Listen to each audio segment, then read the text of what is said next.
Bonjour. Dans cette vidéo, nous allons vous parler de l'investissement socialement responsable en faisant le zoom sur les agences de notation extra-financière. Dans un premier temps, nous vous présenterons ces agences, puis les métiers d'analyste extra-financier, ainsi que les indices. Nous aborderons également la méthodologie, nous reviendrons sur le rôle de Bloomberg et nous conclurons.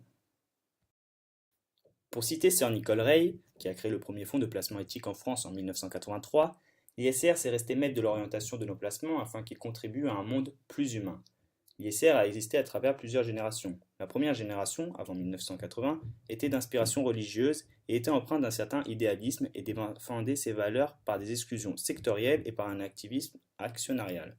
La seconde génération, dès les années 80, a ajouté à cela des exclusions normatives pour les comportements inacceptables en continuant l'activisme actionnarial. La troisième génération, années 90, fait quant à elle apparaître des critères positifs d'évaluation des fonds comme la RSE, responsabilité sociétale des entreprises, les critères ESG, impacts environnementaux, sociaux et de gouvernance, ou le développement durable. Une quatrième génération, situation actuelle, prend également des critères financiers pour dénoncer certaines dérives de la finance. Revenons sur les agences extra-financières. Elles ont pour rôle de labelliser les entreprises selon des critères éthiques, soit à leur demande, soit à celle des investisseurs. Leur importance consiste en l'expertise qu'elles apportent dans leur analyse des entreprises et plus précisément dans leurs méthodes et leurs outils d'analyse. Il faut préciser que ces agences sont des entreprises indépendantes. Ce besoin d'informations extra-financières pour choisir un investissement ne cesse de croître depuis 2000 en parallèle avec l'augmentation de thèmes comme la RSE, le développement durable, les critères ESG. En effet, des critères de sélection positive sont de plus en plus connus et la demande des investisseurs, comme de l'opinion publique, d'avoir des entreprises éthiques augmente. De plus, cette analyse permet aux investisseurs et aux entreprises de mesurer d'éventuels risques de futurs liés à l'activité. Ainsi, en juin 2006, l'agence américaine Innovest publiait un article sur les dangers du marché des subprimes. En effet, ils avaient remarqué que la valeur des prêts hypothécaires à risque avait été multipliée par 5 entre 2001 et 2005. L'analyste extra-financier est un métier récent qui est apparu avec l'émergence de l'ISR. On distingue deux types d'analystes extra-financiers sans compter ceux qui travaillent au sein des agences non financières, l'analyste buy-side et l'analyste sell-side. Comme pour les métiers de l'analyse financière, l'analyste buy-side travaille pour une société de gestion et doit évaluer les titres sur lesquels il faut investir.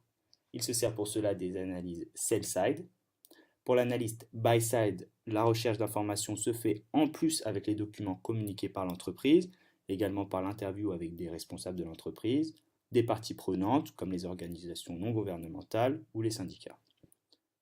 Comme pour l'analyste financière, les analystes sell-side travaillent pour des sociétés de bourse et informent et conseillent les investisseurs. Ce service supplémentaire de conseil extra-financier a pour objectif d'augmenter les flux de transactions passant par ces sociétés. Les indices socialement responsables sont utiles à la promotion de l'ISR. Ils permettent en effet de toucher un public plus large en amenant plus de transparence et servent également de crédibilité aux agences de notation extra-financière. Les agences accordent plus ou moins d'importance à certains critères. C'est pourquoi les indices éthiques sont divers selon l'approche choisie. Nous en citerons ici deux importants, un côté Europe et l'autre côté Amérique. La SP Eurozone, créée en 2001 par l'agence française Vigeo, se base sur les entreprises du Dow Jones Euro. Il utilise une approche essentiellement positive, c'est-à-dire qu'il regarde avant tout si l'entreprise répond aux critères RSE du référentiel Vigeo. Son approche d'exclusion, quant à elle, consiste à ne pas admettre, je cite, les entreprises faisant l'objet de controverses récurrentes, critiques et à l'égard desquelles elles ne fournissent pas d'informations publiques probantes sur les mesures correctives ou sur le dialogue qu'elles auraient engagé avec leurs parties prenantes.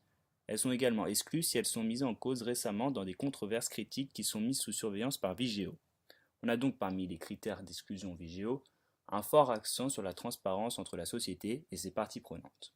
De l'autre côté de l'Atlantique, l'indice MSCI KLD 400 prend quant à lui en compte 400 entreprises américaines, dont une majorité issue du S&P 500. Il prend bien évidemment en compte les entreprises respectant les critères RSE et exclut quant à lui les entreprises impliquées dans l'alcool, le tabac, les paris, les armes, l'énergie nucléaire, le divertissement pour adultes et les OGM. Ces deux indices ont donc pour but de servir de repère pour les investisseurs soucieux d'avoir des parts dans des sociétés considérées comme très éthiques. Mais quelle méthodologie ces agences utilisent-elles pour évaluer les entreprises?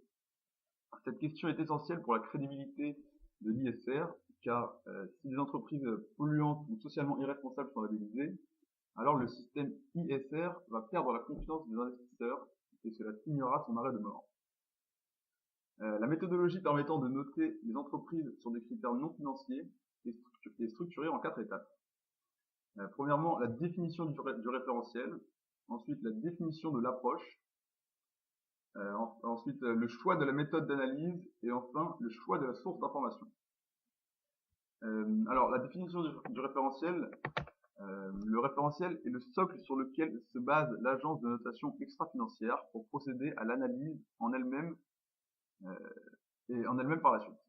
Ces référentiels jouent le rôle de filtre que le demandeur d'analyse va appliquer à l'entreprise évaluée selon ses propres valeurs éthiques. On peut aussi parler de grille d'évaluation. La définition de l'approche. L'approche, c'est l'angle d'analyse choisi par l'investisseur pour analyser l'entreprise. On a par exemple l'approche managériale, aussi appelée approche de performance ESG, l'approche risque et opportunité, et enfin l'approche des coûts. Troisième étape, le choix de la méthode d'analyse. Alors, qu'est-ce qu'une méthode d'analyse? Il s'agit des outils utilisés pour l'évaluation extra-financière en elle-même, dont le but est de déceler indirectement l'impact des facteurs extra-financiers, sociaux et environnementaux sur les parties prenantes de l'entreprise et indirectement sur sa valeur. On répertorie différentes méthodes telles que le scoring ou le scénario. Pour finir, le choix de la source d'information est très important. Là aussi, la crédibilité de l'agence de notation non financière est en jeu, car le choix d'une mauvaise source peut fausser la notation. Ainsi, les sources doivent être vérifiées, car l'entreprise, comme les ONG ou les syndicats, peuvent communiquer des informations erronées pour servir leurs intérêts. L'utilité de Bloomberg est la suivante.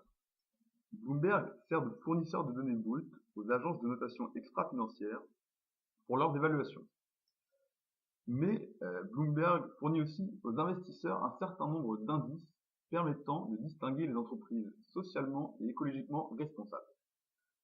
On peut citer par exemple les indices Euronext Vigeo. La gamme d'indices Euronext Vigeo rassemble les entreprises cotées en bourse qui recueillent les meilleures opinions de l'agence sur leur performance en responsabilité sociale. Pour conclure, je vais vous proposer une nouvelle définition de l'éthique financière, en me basant sur un rapport établi pour l'ONU par 2 universitaires français.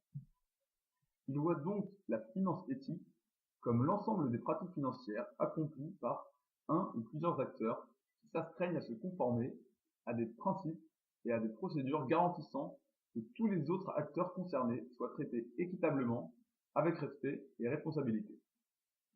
On retrouve les notions de parties prenantes, d'équité et de responsabilité dans ce rapport, qui renvoie à la notion de développement durable.